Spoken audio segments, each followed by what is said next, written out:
Hello. I'm Artificial. Call me Artie. Let's talk about buffer overflow. Do you know how buffer overflow works?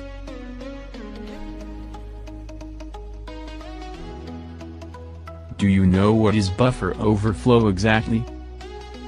Buffer is a temporary area for data storage. When more data than originally stored gets placed by a program or system process, the extra data overflows. It causes some of that data to leak out into other buffers, which can corrupt or overwrite data they were holding.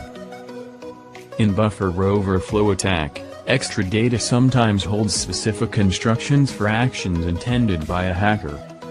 For example, the data could trigger a response that damages files, changes data, unveils private information. What are the types of buffer overflows? There are two commonly buffer overflows: stack-based buffer overflow and heap-based buffer overflow. What is stack-based buffer overflow? A static buffer overflow occurs when a buffer, which has been declared, has more data than it was allocated to hold. This error occurs when unverified or untrusted user input data is copied directly to a static variable, causing potential stack corruption.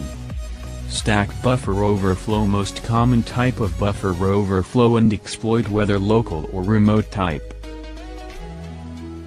Heap-based buffer overflow. Heap overflows, like stack overflows, can lead to memory and stack corruption.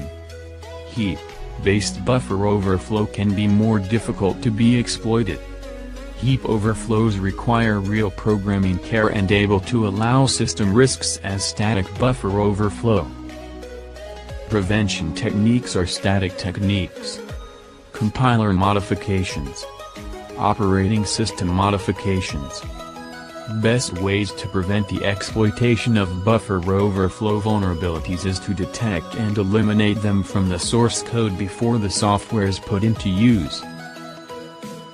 Compiler modifications have four ways, which is stack guard, pro-police, stack shield and RAG. By modify the stack segment to be non-executable.